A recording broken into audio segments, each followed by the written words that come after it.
My name is Shannon. This is a story of revenge that my mother-in-law, Grace, executed on my behalf and that of my husband. I used to be a corporate employee, but circumstances led me to resign. Now, I'm a second-year married woman focused on housework while job hunting. My husband Ethan is incredibly considerate and caring. Home now. Thanks for taking care of the house again today. Welcome back. He even occasionally brings me job recommendations. How about this job? It's similar to what you did before. Yeah, thank you, I'll apply.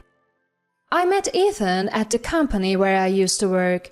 He was in charge of training me when I first started, and we hit it off while discussing work matters, which eventually led us to dating and marriage. Ethan knows why I left my old job. He's advised me to take my time with job hunting, no pressure. You could work part-time or temp. If you're not feeling up to it, it's fine to just focus on being a housewife. Ethan's words are reassuring, and his income is good.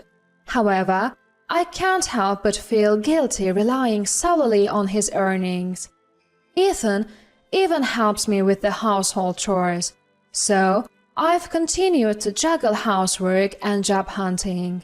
He's been consistently supportive. Finally, I found a new job in the same industry, albeit part-time. My new co-workers are great, making it a comfortable work environment. Life was becoming stable, juggling work and housework with Ethan's support. But that happiness was short-lived. I was suddenly hit with the news of Ethan's passing.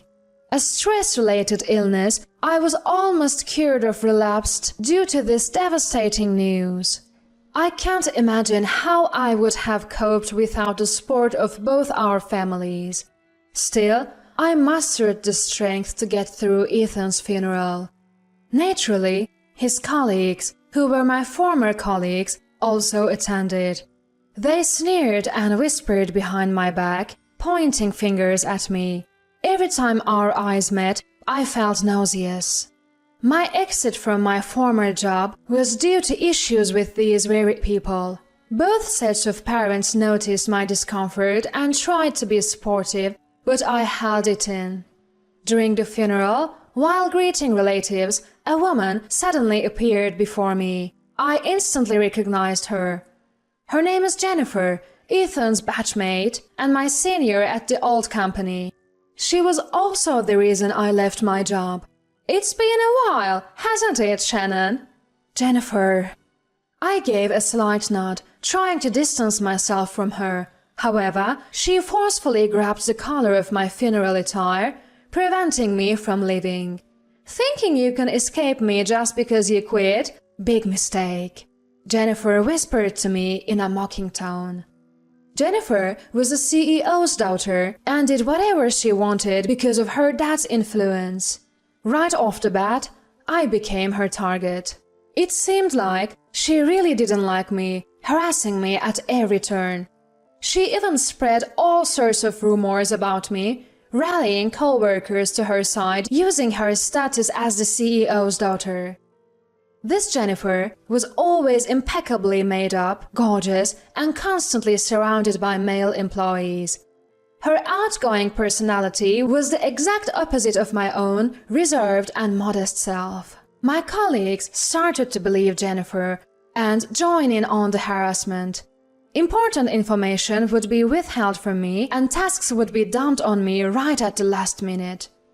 My work was disrupted and my time card was manipulated, so I never got paid for my overtime. This nightmare went on every day. Even when I talked to HR and upper management, they brushed it off as a newbie's paranoid delusion, probably because Jennifer and my co-workers kept their stories straight. It's also possible they were covering for Jennifer since she's the CEO's daughter. The only person who sided with me was Ethan, my trainer and boyfriend. But even with Ethan's support, I was drowning in work and never allowed to leave on time, leading me to quit due to stress and overwork. Then, dealing with both mental illness from the stress and the economic downturn due to a certain infectious disease made my job search tough. The damage and pressure from not finding another job quickly took a toll on my mental health. I never wanted to see my former co-workers, especially Jennifer. But Jennifer, remembering me, approached. As if to twist the knife, she said something unbelievable. "Hey Shannon, I'm getting his inheritance, right?" What? I couldn't hide my shock at her abrupt remark. Why would you, Jennifer? You're the CEO's daughter, and you have no right to Ethan's inheritance. My mind was racing. Jennifer then said something even more shocking. I'm pregnant, 4 months along. It's Ethan's baby. She rubbed her belly for everyone to see. Obviously, this child is Ethan's. You don't have kids, so it makes sense for his child to inherit. I'll be taking Ethan's inheritance. I was dumbfounded. How could Ethan, who was always kind and sportive, have a child with Jennifer? I couldn't and didn't want to believe it. I just wanted to escape this awful reality. How does it feel, Shannon, to have your loving husband stolen? Tell me, how does it feel? Jennifer laughed triumphantly.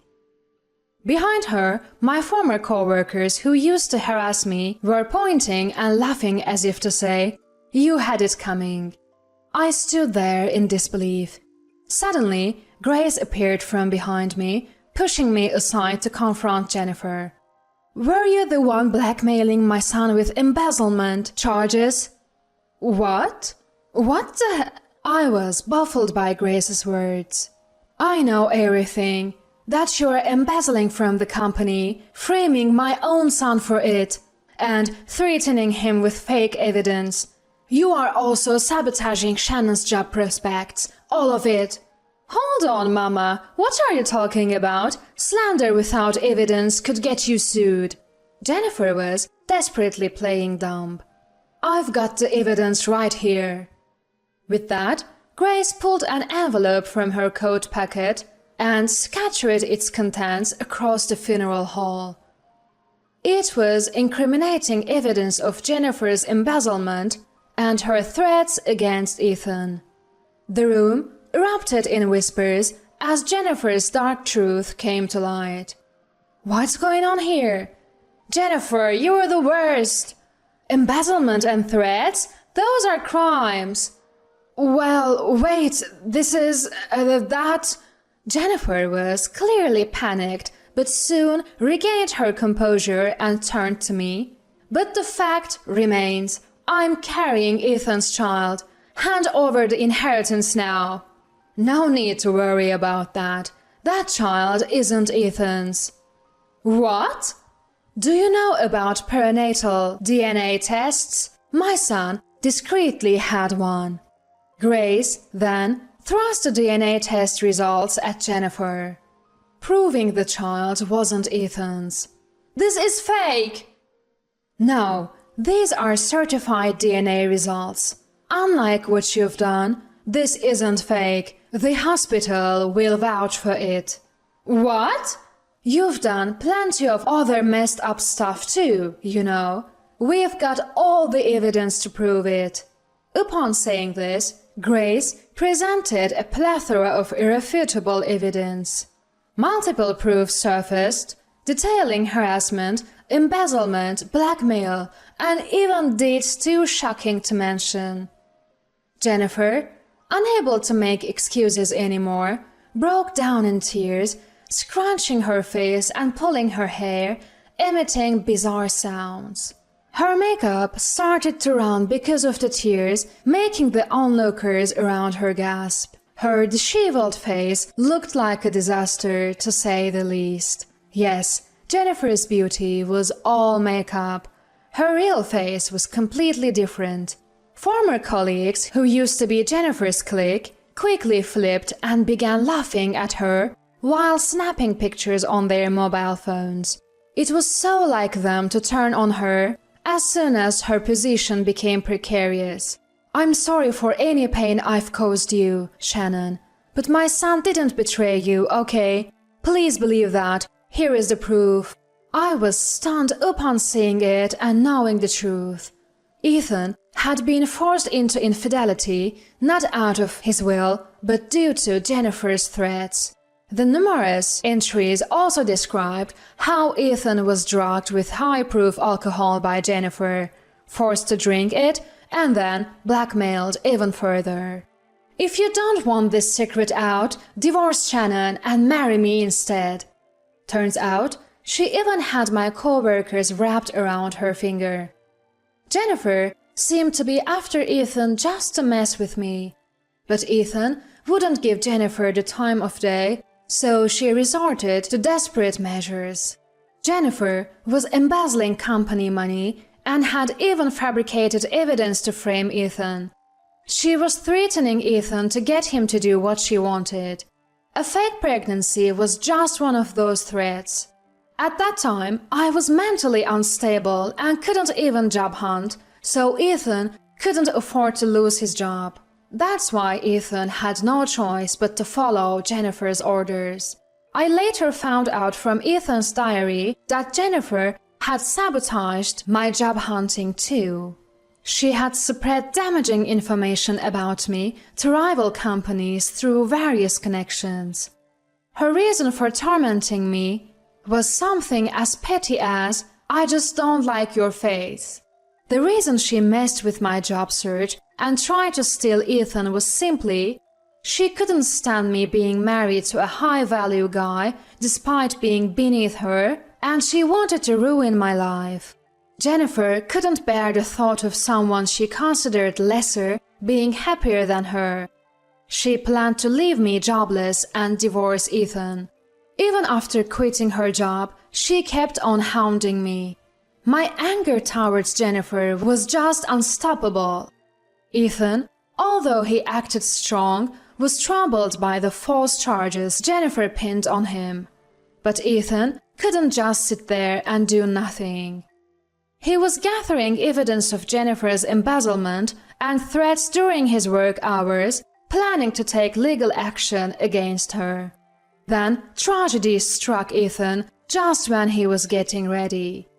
He was overworked, sporting my job search while dealing with work and gathering evidence. I too am to blame for not noticing Ethan's struggles. But what Jennifer did was simply unforgivable.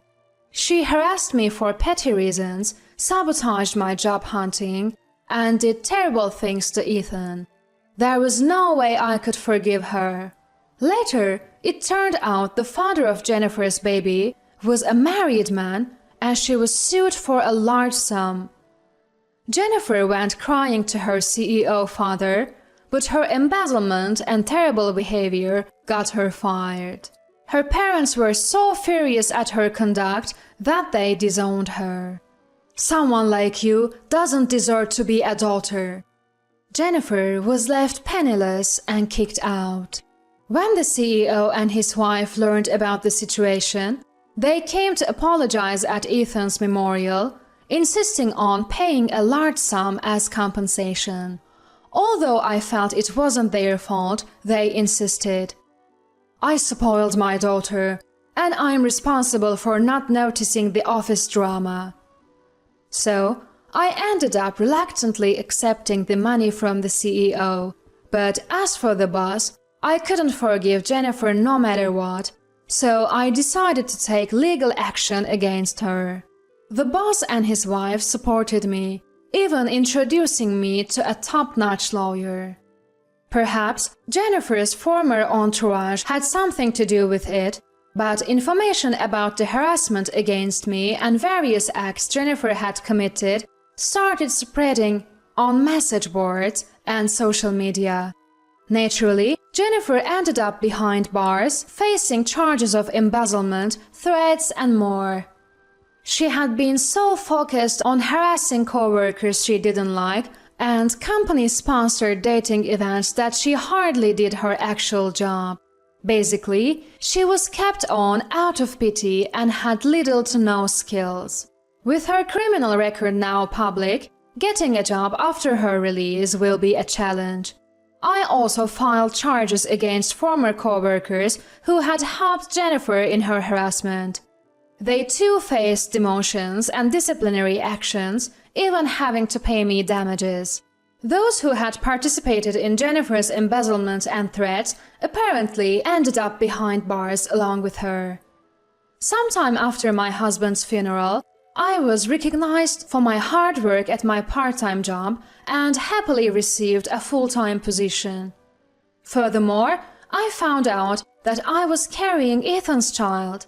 I'm about 4 months along now. Although I felt a bit guilty for having to go on maternity leave so soon after my promotion, everyone at work told me, "You're welcome back anytime after your leave." Raising a child right after losing my husband will be tough, but I vowed to raise Ethan's child well, surrounded by my loving parents and in-laws.